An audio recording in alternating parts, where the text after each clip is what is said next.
大家好，今天是8月26号。比特币短期的波动跟昨天揣测的差不多，有可能这个位置还是区间震荡。那我的观点，多单买点还是维持前面2天的不变。上一次是从这一个20900点这两个下影线的买点修正到21050美金。今天要来揣测一下，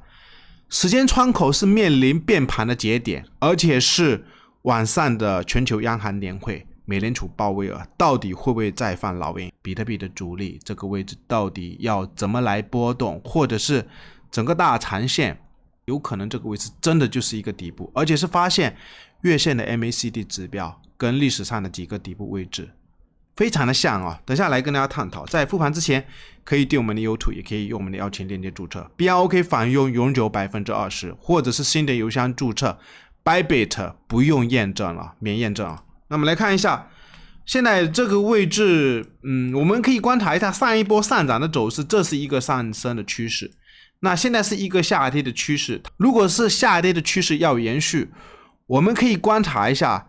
前面在上升趋势的时候，这边的1、2、3、4、5、6、7第8天斐波那契数列进攻，1、2、3、4、5、6、7第8天斐波那契数列进攻。那现在如果是下跌的趋势，我们可以观察一下1、2、3、4、5、6、7是不是也有可能是在时间的窗口。你如果是空方的主力，我们再来揣测一下，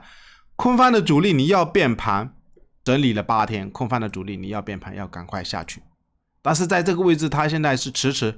都不下去，所以这2天我们尽量观察一下。就是前面有跟大家讲过，现在是时间窗口是非常的像啊。它如果是真的在走一个，如果是真的要走一个下降商法，就我这几天在跟大家讲的，你止损尽量不要去看20700点，这个位置20900点不能破哦，因为这边是什么情况？一个是插入线，还有一个是拇指线，这是一个多方的吞没，所以尽量我们观察一下20900点，这边是很重要的一个止损位啊，尽量去观察。如果有在做多的朋友，因为前几天是一直在给大家多单，现在有个问题是这样子哦，就是它一直迟迟不过这一个零轴，主要有一个原因就是没量。那我们要揣测一下主力是不是在等待今天晚上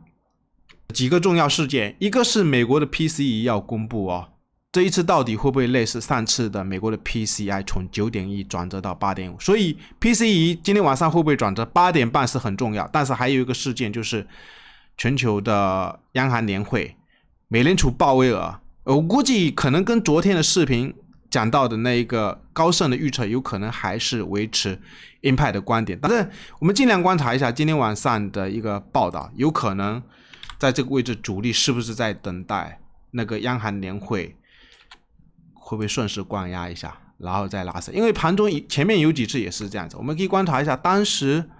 日线级别是很明显了，当时也是在这个位置，就是有一个下影线，后面是拉了上来。前面几次感觉也是有一次是在这一根啊，这一根也是盘中都是会有灌压，后面再上去。所以短期我们尽量这样子来思考，就反向来思考。前面是一个上升趋势，你不是压回7天，第8天转折，所以现在如果是空方的主力，你在这个位置要灌压。现在是时间差不多，如果还是持续在这里，那我的观点就是不变。整个大长线我们先看一下日线，这边是1、2、3、4、5、6、7、8、9、10，现在是日线感觉 KDJ 指标是在金叉，但是它不是在50上方的金叉，而且均线是没有站上，上面是有一条线压在上方。我们尽量观察一下，这个 20MA 是压在上方，时间还是不够啊。20MA 20天的成本还套在这个高位，已经跟大家讲了一段时间，最理想的情况这个位置横个20天左右。那我们可以看一下长线的比特币，我们可以观察一下历史上的几个底部位置啊。我一直的观点就是，我们尽量在这个低位区，你要多少都要配置仓位。我们可以看一下这个 MACD 指标在历史上的几个位置啊，比如说这是15年跌到这个位置的时候，那我们可以把线图给它加上去啊。来到这一根的时候不是很明显哦，我们把这个关掉吧。MACD 指标在这个位置月线里面1、2、3、4、5、6、7、8、9、10、11、12、13、14、15、16，也是10几根左右啊。一般月线我看到的一个情况就是 MACD 放个10几根左右，下面就是底部。那我们可以观察一下这个最低点的位置，它当时是放了几根，而且是大长 K， 1根、2根、3根、4根、5根、6根，这根是第6根，5到6根的位置哦。后面是时间在横了接近100-200天才上去。那前面的18年的比特币的底部呢，我们可以看一下这一根大长 K 的位置，1、2、3、4、5、6，也是接近5到6根的位置啊。它这个位置也是基本上就是10几根的 MACD， 后面整理了可能100天左右就上去了。那现在的位置呢，我的观点，既然月线的 MACD 是在连轴上方，1根、2根、3根、4根、5根、6根，其实这一根大跌最长的这个位置也是接近6根，所以我的观点是不排除这个位置横个一段时间，后面看有可能还是会开启一波牛市，不一定会再往下破，就是月线可能时间是没有横到位。另外前面有跟大家讲过，但凡这一个黄色的威廉指标只要来到80上方，80上方，4隔4年啊，